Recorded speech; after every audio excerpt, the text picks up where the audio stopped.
राज्याच्या मुख्य सचिव पदी डॉक्टर नितीन करीर यांच्या नियुक्तीची शक्यता, मनोज सैनिकांना मुदतवाढ मिळण्याची देखील शक्यता कमी असल्याचं बोललं जात आहे।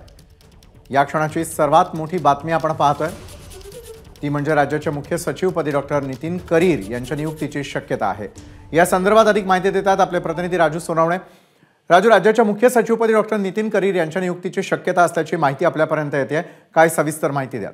अगदी पाहतो आपण राज्याचे नवीन मुख्य सचिव म्हणून जे आहे ते डॉक्टर नितीन करीर यांच्याकडे जबाबदारी येण्याची दाट शक्यता आहे। खरं तर मनोज सौनिक आज 31 डिसेंबर रोजी जे आहे ते सेवानिवृत्त होणार आहे आणि त्यांना मुदतवाढ देण्यासाठी केंद्राकडे प्रस्ताव पाठवण्यात आला होता। मात्र कुठेतरी हा प्रस्ताव जो आहे तो नाकारण्यात आल्याची माहिती विश्वसनीय सूत्रांनी दिलेली आहे। त्यामुळे त्यांना आता मुदतवाढ देण्याची शक्यता धूसर झालेली आहे। त्यांच्या जागी 47वे नवीन मुख्य सचिव म्हणून आता डॉक्टर नितीन करीर यांची जी आहे ती नेमणूक होण्याची शक्यता आहे। 5:30 वाजता जे आहे तो चार्ज डॉक्टर नितीन करीर यांच्याकडे देण्याची दाट शक्यता आहे। त्यामुळे कुठेतरी नितीन करीर हे मुख्य सचिव असणार आहे। खरं तर नितीन करीर हे अपर मुख्य सचिव वित्त विभागाचे म्हणून काम पाहत होते आणि आता राज्याचे नवीन मुख्य सचिव म्हणून जे आहे त्यांची नेमणूक होण्याची दाट शक्यता आहे। त्यामुळे 5:30 वाजता संपूर्णपणे चित्र जे आहे ते स्पष्ट होणार आहे।